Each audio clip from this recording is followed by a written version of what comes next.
Достар, барлықтарыңызға сәлем. Бүгін сіздермен банан және кивиден дайындалатын смузи рецептімен бөлісемін.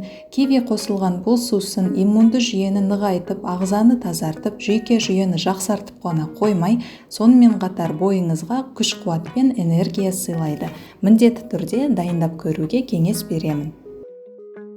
Ең алдымен бір дана бананды жуып, оның қабығын алу керек. Кейін бананды видеода көрсетілгендей турап шығамыз. Туралған сары жемісті блендер ыдысына саламыз. Келесі кивиді де алдын ала жақсылап жуып, сыртын аршимыз. Мен 3 кішігірім киви қолдандым. Негізі бұл жасыл жемістің 2 орташа данасын қолдансаңыздар да жеткілікті. Ал енді кивиді видеодағыдай 8-ге бөліп, оны да бананның қасына қосамыз.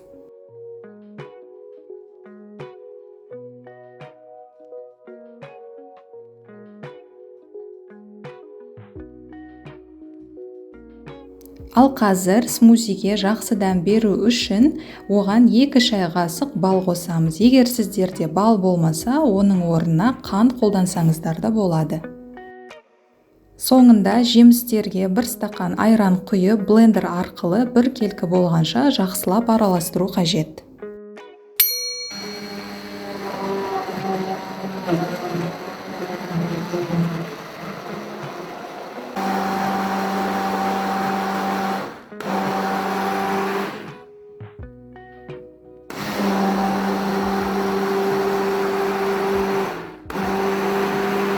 Мінекей достар, смузи дайын, оны міндетті түрде балғын кезінде ішкен абзал.